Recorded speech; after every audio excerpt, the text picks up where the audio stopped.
Maritime transportation management, time and bareboat charters. Introduction.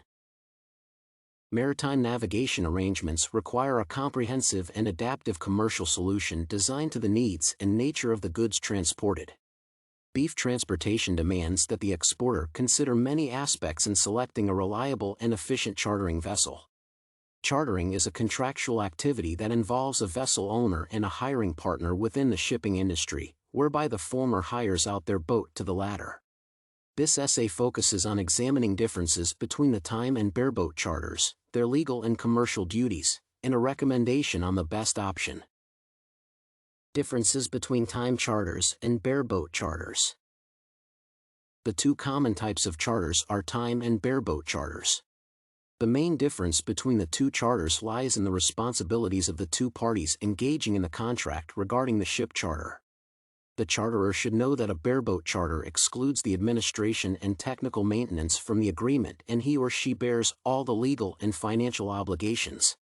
The charterer must ensure all operating expenses, including the port expenses, crew, fuel, and others, are paid to supply meat to the British supermarket chain successfully. Bareboat chartering gives the charterer an option of extending the contract for many years and acquiring full ownership of the ship.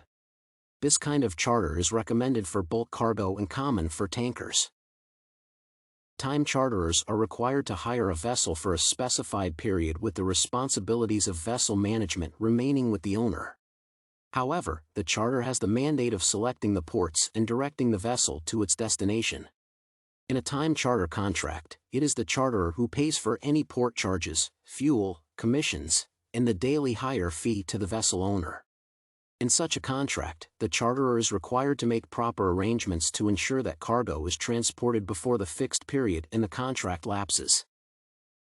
Legal and commercial obligations of the time and bareboat charterers. Transport by sea faces inherent risks that result in legal disputes between the charter parties. As a result, charterers have both legal and commercial obligations to avoid possible disputes when entering into a contract with vessel owners. A time charterer is obliged to redeliver the vessel in the same good condition as it was delivered to him. This obligation helps the vessel owner to continue using the vessel for commercial trading immediately after the charter ends. Failure to meet the obligations, the charterer is required to meet all the damage costs involved. Another key obligation for a time charterer is trading the vessel among safe ports and within the agreed trading limits. In case of any new circumstances that render a port unsafe, the charterer has a secondary obligation to cancel the original order and go to another safe port. However, any unexpected and abnormal events creating unsafe conditions and resulting in delays and damages do not give the charterer liability. The time charterer has a legal obligation to use the vessel for lawful cargo and be in lawful trades. The charterer should be aware of the Argentinian and UK trade and cargo laws because both countries have strict laws to enhance port state control. For instance, the Argentine Maritime Authority is crucial in checking foreign vessels to ensure they comply with the set provisions. The charterers have an absolute obligation to pay hire to the ship owner on the due date or in advance.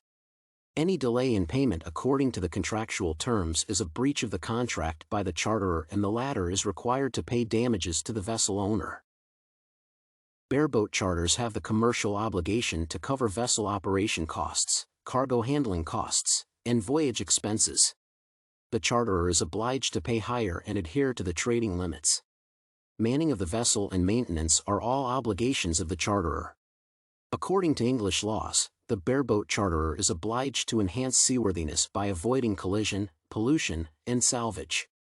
Bareboat charterers enter into a party agreement that makes them quasi-owners of the vessel, and all the operational and trading responsibilities lie with them. Unlike in the time charter, where the vessel owner has the insurance obligation, the charterer is obliged to meet the insurance costs in a bareboat charter. There are serious legal implications in case any party in a charter breaches the underlying laws in the contract. Maritime and shipping law provides a sample of maritime lawsuits on breach of contract. For example, in case 6663/2011/CA1, Epson Argentina filed a case against Monte Tomorrow for the damages that the latter caused due to the late delivery of the cargo. charterers should carefully analyze the legal and commercial implications involved in any charter before signing the contract. Recommendation: the choice of the charter depends on the expectations of the charterer and the ship owner. The charterer needs a vessel that will transport a sufficient volume of cargo and a charter party that will help him deliver the 10-year supply contract. Based on the analysis of the two charters, I would recommend the bareboat charter for the company. The bareboat charter agreement guarantees the hirer the flexibility of selecting the vessel of choice. This implies choosing a bareboat over the time charter. The charterer can choose a vessel suitable to transport the large volume of meat to the supermarket chain. The bareboat charter has the advantage of allowing the charterer to export their cargo at their own pace. Working with a meat exporter who regularly ships beef to the UK requires a charter that will guarantee the availability of a vessel anytime there is a need to ship beef. A bareboat charter is long-term, and this would help the charterer to complete the 10-year contract of exporting meat from Argentina to the UK successfully. Conclusion: the disparity between the bareboat and time charters is a critical factor to consider when recommending the best shipping option. A charterer should understand the differences in the main commercial and legal obligations underlying the two charter options before making the final decision. The needs and nature of the contract are factors that should be considered in choosing a charter. Therefore, a bareboat charter is the most viable option for the case scenario in this task, which involves a 10-year beef supply contract with a sufficient volume of cargo.